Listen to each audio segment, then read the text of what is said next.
So hi guys, in this video we will look at how to build this image carousel component with the help of TypeScript. So हम इस video में ये image carousel component को cover करेंगे. ये React TypeScript में component बना हुआ है, okay? And let's start with the code part. So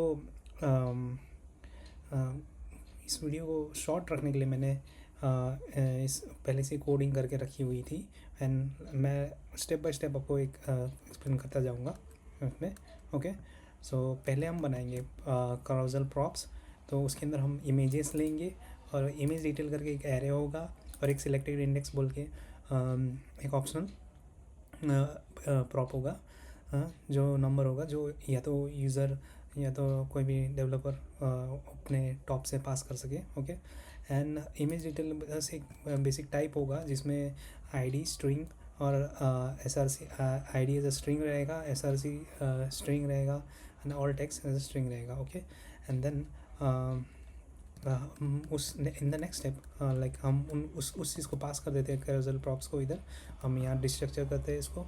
okay, and there is a slider and there is already a containers. ये एक मेन डिव रहेगा आपका, इसका नाम रहेगा स्लाइडर और इसमें कुछ नहीं है, जस्ट ये डिस्प्ले फ्लैग्स डायरेक्शन कॉलम है और आइटम सेंटर है.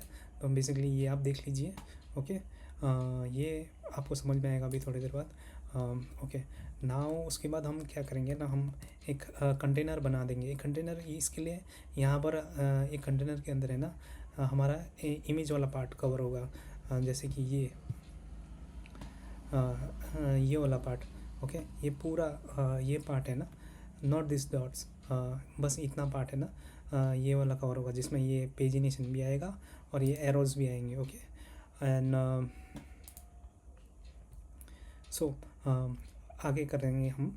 तो स्लाइडर कंटेनर का CSS भी कुछ ऐसा रहेगा कि मैक्स विथ हम लोग उसका 1000 px दे रहे हैं, अभी पोजीशन रिलेटिव दे रहे हैं, मार्जिन ऑटो दे रहे हैं. ओके, नाउ अब हम करेंगे एक सेट एक्टिव इंडेक्स करके एक वेरिएबल यूज़ स्टेट वेरिएबल बनाएंगे. एक्टिव इंडेक्स हम लोग का सिर्फ ट्रैक रखेगा कि कौन सा वाला इमेज अभी एक्टिव है, कौन सा वाला इमेज की इंडेक्स अभी एक्टिव है.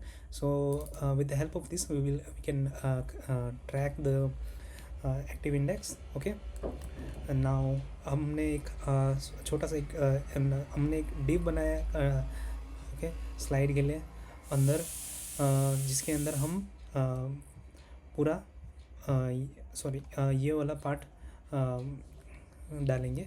ठीक है, ये इमेज पार्ट और ये this letter part. Okay, and हम उसको पहले एक मैप में करेंगे. ओके, आपका ये एरो वाला पार्ट लूप के अंदर नहीं आएगा, मैप नहीं हो पाएगा, नहीं करेंगे हम लोग उसको, वो रिपीट हो जाएगा वो उसका लॉजिक, तो उसका मतलब नहीं बनता है. तो ये हमारा स्लाइड है. जो पहले बाकी जो ये स्लाइड है मेन स्लाइड. ओके, जो डिस्प्ले नन रहेगा बाय डिफ़ॉल्ट, जैसे एक्टिव होगा ब्लॉक हो जाएगा.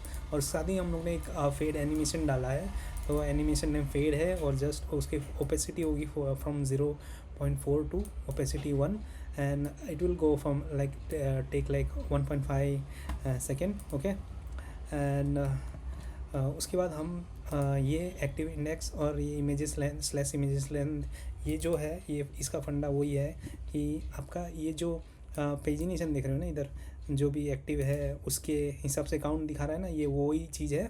Okay, and active index is +1 क्योंकि इंडेक्स हम लोग का 0 रखे हैं हम लोगों के, और इमेजेस के लेंथ. तो और बाद में हम इमेज वाली एक लेंगे जिसमें हमारे SRC यूज़ करेंगे, जो कि हम लूप वैसे ही कर रहे हैं. ओके, एंड ऑल टेक्स्ट रखेंगे इधर. ओके, नाउ हम अब क्या करेंगे कि हमारे ये जो इमेज के लिए हम लोग ने क्या किया, उसका विद 100% रख दिया, हाइट फिक्स रख दिया है, ऑब्जेक्ट फिट कवर कर दिया ताकि एस्पेक्ट रेशियो को रिसाइज किया जाए अकॉर्डिंग टू द. ओके, और ये डिस्प्ले ब्लॉक कर दिया है. Okay, and slide count. Okay, ये स्लाइड काउंट हमारा यही है जो काउंट दिखाएगा. इसकी CSS है, बेसिकली कुछ CSS चेंजेस है यहाँ पे, ओके। एंड नाउ हमारा इतना पार्ट कवर होता है उससे, हमारा ये पार्ट और इमेज वाला पार्ट, ओके। एंड हम लोग इसके बाद में क्या करेंगे ना कि एक अपडेट इंडेक्स, एक्टिव इंडेक्स का एक फंक्शन बनाएंगे जो एक्टिव इंडेक्स को ये स्टेट वेरिएबल को अपडेट करेगा, okay, with the new value. और आई होगा आपका नंबर, हाँ, जो भी पास किया जाएगा इस फंक्शन को, वो इंडेक्स को, ओके, ठीक है। अब एक हैंडल एरो क्लिक करके एक फंक्शन बनाया है, जो अभी मैं बताता हूँ आपको। ये रहा, वो है, वो हम ये वही एरो है जो हम लोग देख रहे हैं यहाँ पे, ओके। ये 2 एरो, ओके, ये लेफ़्ट और राइट, ये इसका कोड है। ये एक ये कोड है, इससे लेफ़्ट डिस्प्ले होगा, इससे राइट एरो डिस्प्ले होगा, वरना इतना समझ लो, ओके। एंड हम लोग ने ये एरो की CSS कर रखी है यहाँ पे, और ये है, आप इसको पॉज करके देख सकते हो।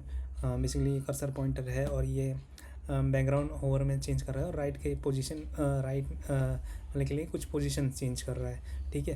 एंड आपका जो यह हैंडल एरो क्लिक एक फंक्शन है, वो यहाँ पर या तो -1 लेगा या तो 1 लेगा। ये तो हम लोग टाइपस्क्रिप्ट के कर रहे हैं, इसकी वजह से हम लोग इवेंट पास कर रहे हैं, क्योंकि यहाँ टाइपस्क्रिप्ट एरर देता है हमें, ओके। एंड यहाँ पर लॉजिक ये है कि हम लोग जो भी एक्टिव इंडेक्स है ना +n करते हैं, या तो -n होगा, -1 होगा तो क्या होगा, सपोज 2 इंडेक्स चल रहा है तो 1 हो जाएगा, ठीक है। या तो 2 है इंडेक्स और ओनली 1 भेजा है तो क्या होगा, 3 हो जाएगा, ठीक है।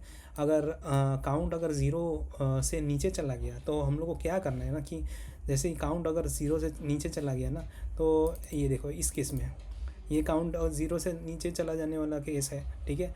यहाँ पर 1 ऑफ द 5 और तो इंडेक्स अपना 0 होगा, ठीक है। जैसे ही वो जाएगा तो हमें यहाँ 5th वन को डिस्प्ले करना है, ठीक है। And same goes for the count, जब है ना इमेज लेंथ के बराबर और ये इमेज लेंथ से ज़्यादा जाता है ना, तो काउंट हमें 0 करना पड़ेगा।